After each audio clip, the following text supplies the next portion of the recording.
नाथेना पुरुषोत्तमे त्रिजगताम एकाधिपे चेतसा सेव्ये स्वस्य पदस्य दातरि परे नारायणे तिष्ठति यम कंचित पुरुषाधमं कटिपयग्रामेशम अल्पार्थदम सेवायै मृगयामहे नरमहो मूढ़ो नराकावयम। इस सुंदर श्लोक में महाराज कुलशेखर ने पुरुषोत्तम ये शब्द का इस्तेमाल किया है, भगवान को इस नाम से उल्लेख किया है। कौन सा महीना है ये? पुरुषोत्तम का महीना। तो महाराज कुलशेखर कहते हैं, वो तुलना कर रहे हैं कि एक जो भगवान पुरुषोत्तम का भक्त और एक इस भौतिक संसार में जो देहात्म बुद्धि में है पुरुष अधम का भक्त, इस संसार के जो अधम पुरुष हैं उनकी सेवा में जो लगा हुआ है, और एक है जो भगवान पुरुषोत्तम की सेवा में लगा हुआ है। तो बहुत सुंदर कंपैरिजन उन्होंने किया है कि पुरुषोत्तम जिनके नाथ हैं और एक भौतिकतावादी जिसका पुरुष अधम कोई नाथ बना हुआ है। तो यदि कोई कलयुगी बुद्धि लगाकर, कैलकुलेटिव माइंड लगाकर यदि वो बैलेंस शीट बनाए, प्रॉफिट लॉस का बैलेंस शीट होता है ना, तो बैलेंस शीट बनाए, तो बैलेंस शीट में एक तरफ है पुरुषोत्तम भगवान की सेवा और दूसरी तरफ है किसी पुरुष अधम की सेवा।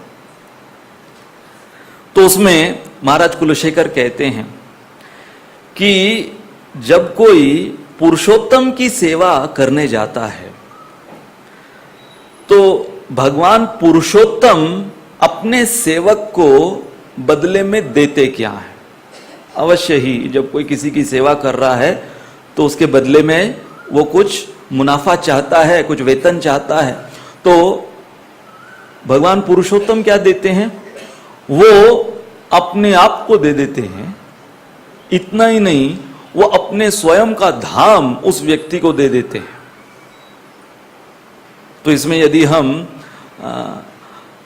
हमारे भौतिक संसार की भाषा में बात करें तो कौन सी ऐसी कंपनी है, कौन सा ऐसा बॉस है किसी का कि उसके रिटायरमेंट के बाद वो बॉस बोले कि मेरी पूरी कंपनी तुम्हारी।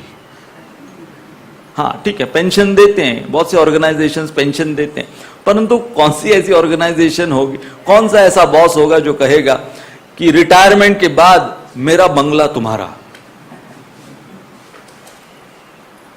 यहां पर भगवान पुरुषोत्तम वो अपना स्वयं का लोक, वैकुंठ धाम, वो निवास स्थान बनाकर दे रहे हैं।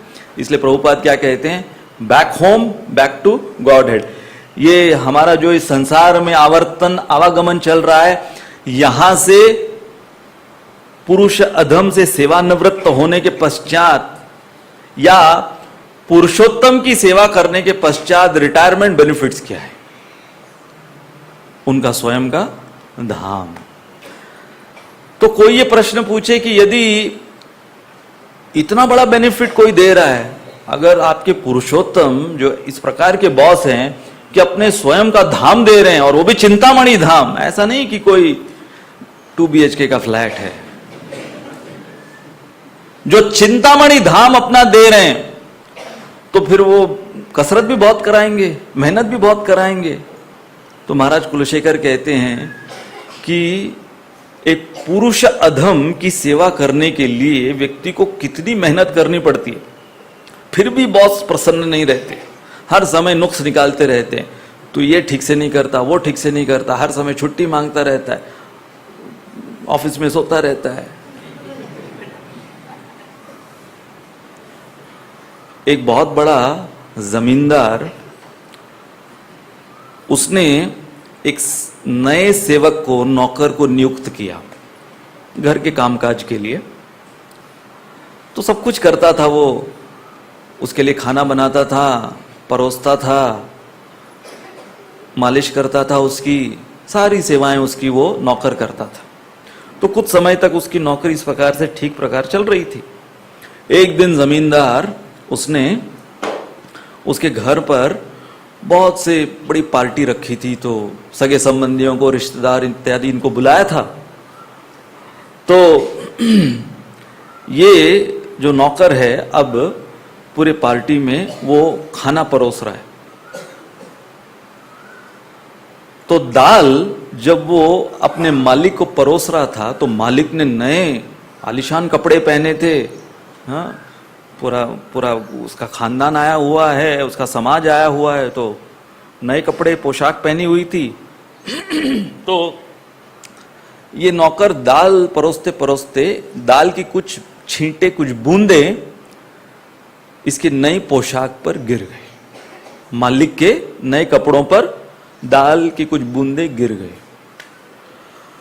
मालिक आग बबूला, ऐसा क्रोधित हुआ, उसने तुरंत मृत्युदंड करार दे दिया इस व्यक्ति को कि इसका सर धड़ से अलग किया जाए।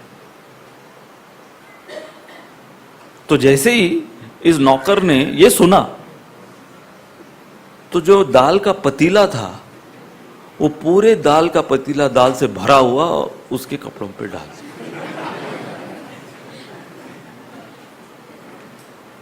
तो ये गुस्से में तो था पहले से, परंतु अब आश्चर्यचकित गुस्सा था इसका कि मैंने इसे मृत्युदंड सुनाया और उसके पश्चात, उसके बावजूद ये पूरे दाल का पतीला मेरे ऊपर उल्टा कर रहा है। तो कुछ तो इसके पीछे इसने सोच विचार किया होगा। तो पूछा, मारने से पहले अपनी जिज्ञासा पूर्ति करना चाहता था, तो पूछा, भाई क्यों किया तुमने? तो बहुत सुंदर उसका विचार था। उसने कहा कि देखो मालिक, मुझे आपने मृत्युदंड सुना दिया और मेरा गुनाह क्या था? मैंने कुछ दाल की बूंदें आपके पोशाक, नए ड्रेस के ऊपर डाल दी थी गलती से। तो कल को जब मुझे मृत्युदंड के विषय में सब लोग सुनेंगे, मेरे पूरा गांव सुनेगा, आसपास के गांव शहर सुनेंगे, तो भर्त्सना आपकी होगी, क्योंकि ये कोई इक्वल दंड नहीं है अपराध के अनुसार। हाँ? अपराध के अनुसार दंड होना चाहिए ना, तो इक्वल दंड नहीं है। तो क्योंकि मैं आपका नौकर हूं और मैं ये नहीं चाहता कि मेरे मरने के बाद आपकी इज्जत खराब हो, लोग आपके ऊपर उंगली उठाएं कि कैसा निर्दयी है ये व्यक्ति कि इतनी छोटी सी गलती के लिए मृत्युदंड दे रहा है, इसलिए मैंने सोचा कि गलती को बड़ा कर दूं, गलती को बड़ा कर दूं ताकि आपकी इज्जत बची रहे। तो इस संसार के जो पुरुष अधम हैं, जब कोई उनको संतुष्ट करने जाता है तो उसे अपना खून पसीना बहा देना पड़ता है और फिर भी वो संतुष्ट नहीं होते, फिर भी असंतुष्ट रहते हैं। परंतु यहां पर महाराज कुलशेखर कह रहे हैं कि पुरुषोत्तम, भगवान पुरुषोत्तम को संतुष्ट करने के लिए क्या करना है? यदि कोई जिह्वा से उनका नाम उच्चारण भी नहीं कर सकता, जो कि सबसे सरल उपाय बताया गया इस युग में, यदि वो भी नहीं कर सकता, तो बताया गया है कि केवल भगवान का चिंतन करो। यदि उसमें भी मुंह दुखता है, जप करने में, हरिनाम लेने में भी यदि ये मुख दुख रहा है, तो बताया गया है कि केवल चिंतन करो। भगवान ये भी कह दिए, अंत काले चमामेव स्मरण, केवल स्मरण करने से मुक्त कलेवरम, इस कलेवर से मुक्ति हो सकती है। परंतु यदि कोई चिंतन करना भी नहीं चाहता, तो बताया गया है कि अपने इस काया को उठाकर सत्संग में लाकर पटक दो।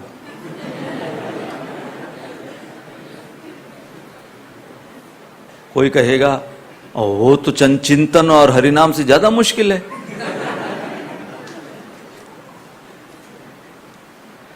तो केवल यदि कोई भगवान का महाप्रसाद चख ले, क्या उसमें कठिनाई है? उसमें कोई रंज करेगा? कोई शिकायत करता है कभी उस समय? तो ये बताया गया है कि भगवान पुरुषोत्तम की सेवा करने के जो अलग अलग लेवल्स हैं, कि कोई इस संसार में कोई भी प्रकार का बहाना नहीं दे सकता कि इस कारण के वजह से मैं तुम्हारे पुरुषोत्तम की सेवा नहीं कर सकता। यह बताया गया है कि यदि जो भगवान के धाम होते हैं, जैसे ब्रजमंडल है, मथुरा मंडल है, यहां नासिक धाम है, ऐसे भगवान के धामों में यदि कोई लंबा सो भी जाता है, सोने के लिए तो लंबा ही होना पड़ेगा, यदि कोई लंबा सो भी जाता है तो भगवान उसको दंडवत के रूप में स्वीकार करते हैं। यह अलग बात है कि हम बैठे बैठे भी दंडवत देते हैं, क्लास के समय, जपा के समय। यदि कोई इस प्रकार से लेट भी गया तो भगवान उसको दंडवत के रूप में स्वीकार करते हैं। कम वा दयालुम शरणम व्रजेम, इनसे दयालु, इनसे कृपालु और कौन हो सकते हैं। तो ये जो पुरुषोत्तम, जो पूरे सृष्टि के अधिपति हैं, और जो पुरुष अधम हैं, ये कुछ ग्राम, अल्प ग्रामेशम अर्थार्थम, बस कुछ अर्थ देते हैं और कुछ ग्राम, कुछ कंपनी, कुछ यहां वहां के प्रॉपर्टी के मालिक होंगे। तो फिर यदि कोई कैलकुलेट भी करना चाहे कि भाई किसकी सेवा कर, बॉस कौन होना चाहिए हमारा, तो यहां पर ये जो हमारे बॉस हैं, ये जो हमारे मालिक हैं, पुरुषों में सबसे उत्तम, तो हम इन पुरुषोत्तम की सेवा करने का चयन करते हैं। न केवल इन कारणों के वजह से, ये सब तो बाह्य कारण है। महाराज कुलशेखर जो भौतिकतावादी विचार है उसको टटोलते हुए ये एक सामने प्रस्ताव रखे हैं, परंतु भगवान पुरुषोत्तम की सेवा करने की जो निस्वार्थ भावना और जो संतुष्टि मिलती है शुद्ध भक्ति उनकी करने की, उसका रस ही अलग है।